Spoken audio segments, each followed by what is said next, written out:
야곱은 자기 아버지의 고향 가나안 땅에서 살았습니다.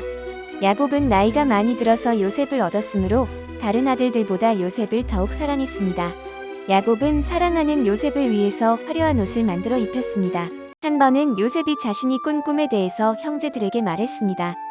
삼형들은 요셉이 하는 꿈 이야기를 듣고 요셉을 더욱 미워했습니다. 오형들은 요셉의 이야기를 듣고 너무 화가 나서 요셉을 해칠 계획을 세우게 됩니다. 우리가 밭에서 곡식단을 묶고 있었어요. 그런데 갑자기 내가 묶은 단이 우뚝 일어서고 형들의 단이 나의 단을 둘러서서 절을 하였어요. 얼마 뒤에 그는 또 다른 꿈을 꾸고 그것을 형들에게 말했습니다. 들어보셔요. 또 꿈을 꾸었어요.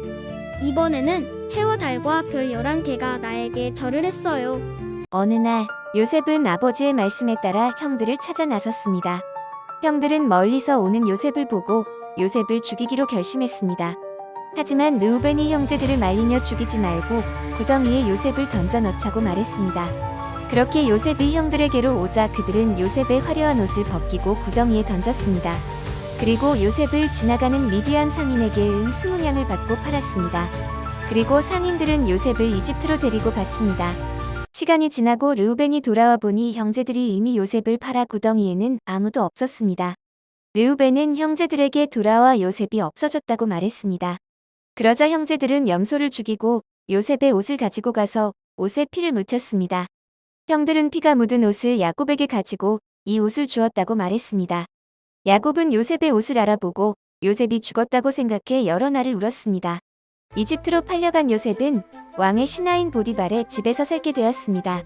요셉은 하나님의 도우심으로 인해서 보디발의 집안일과 재산을 관리하는 사람이 됩니다. 하지만 어느 날 한 가지 문제가 생기게 됩니다. 바로 보디발의 아내가 요셉을 유혹한 것이었습니다. 요셉은 보디발의 아내의 유혹을 단호하게 거절했습니다. 그러자 보디발의 아내는 화가 나 요셉에 대한 나쁜 거짓말을 보디발에게 했습니다. 화가 난 보디발은 요셉을 감옥으로 보냈습니다. 감옥으로 들어간 요셉은 이번에도 하나님이 도우셔서 감옥에 있는 모든 사람들과 일들을 맡게 됩니다. 어느 날 감옥의 바로의 술을 따르던 신하와 빵을 굽던 신하가 들어오게 됩니다. 두 사람은 요셉에게 꿈에 대한 고민을 하게 되고 요셉은 두 사람의 꿈을 해석해 주게 됩니다. 요셉의 해몽에 따라 술을 따르던 신하는 감옥에서 풀려나고 빵을 굽던 신하는 죽게 됩니다. 바로 왕은 어느 날 꿈을 꾸게 됩니다. 나일강에서 풀을 뜯고 있던 살찐 암소 7마리가 흉측하고 마른 암소 7마리에게 잡아먹히는 꿈과 한 줄기에 토실토실한 이삭 7개가 마른 이삭 7개에게 잡아먹히는 꿈이었습니다. 바로는 이 꿈을 해석하기 위해 나라의 많은 사람들 불렀지만 아무도 꿈을 해석할 수 없었습니다. 바로는 술을 따르던 신하의 요청에 따라 요셉을 불러 꿈을 이야기합니다. 요셉은 이번에도 하나님의 도우심을 받아 꿈을 해석해주고 바로와 신하들에게 큰 사랑을 받게 됩니다. 바로는 요셉에게 자신의 손에 끼고 있던 반지를 끼워주며 이집트에서 자신 외에 가장 높은 자리를 요셉에게 주게 됩니다. 이때 요셉의 나이는 30세였습니다. 요셉은 이집트를 두루두루 살피며 다녔습니다. 이집트는 애굽의 말에 따라 7년의 풍년과 7년의 흉년이 찾아왔습니다. 하지만 요셉은 미리 이 일을 알고 있었기에 풍년에는 많은 곡식을 저장하여 흉년을 잘 이겨낼 수 있었습니다. 심지어는 남는 곡식들을 팔아 많은 돈을 벌었습니다. 야곱은 아들들에게 곡식을 사러 이집트로 떠나라고 하였습니다.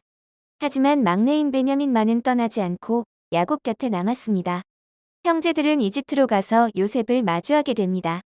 요셉은 형들을 한눈에 알아봤지만 형제들은 요셉을 알아보지 못했습니다. 형제들을 본 요셉은 그들을 시험하기 시작했습니다. 요셉은 두 번째로 이집트를 방문한 형제들에게 잔치를 베풉니다. 그리고 다음날 떠나기 전 신하를 통해 베냐민의 자루에 은잔을 넣었습니다. 그 후 요셉은 자신의 은잔을 훔쳐갔다며 형제들을 검사하기 시작합니다. 베냐민의 자루에서 발견된 은잔은 베냐민을 도둑으로 만들었습니다. 그러자 유다가 버려진 요셉의 이야기를 하며 베냐민 대신 자신이 요셉은 변화된 형제들의 모습에 자신이 누구인지 알리기로 결심합니다.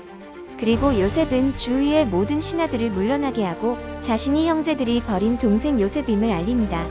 그리곤 형제들을 용서하기로 합니다. 요셉의 말을 들은 형제들은 용서와 기쁨의 눈물을 흘립니다. 요셉은 자신을 미워하던 형제들도 용서하고 사랑했습니다. 우리도 요셉처럼 화가 나고 미운 상황에서도 하나님께 기도하며 친구와 이웃들을 용서하는 사람이 되길 소망합니다.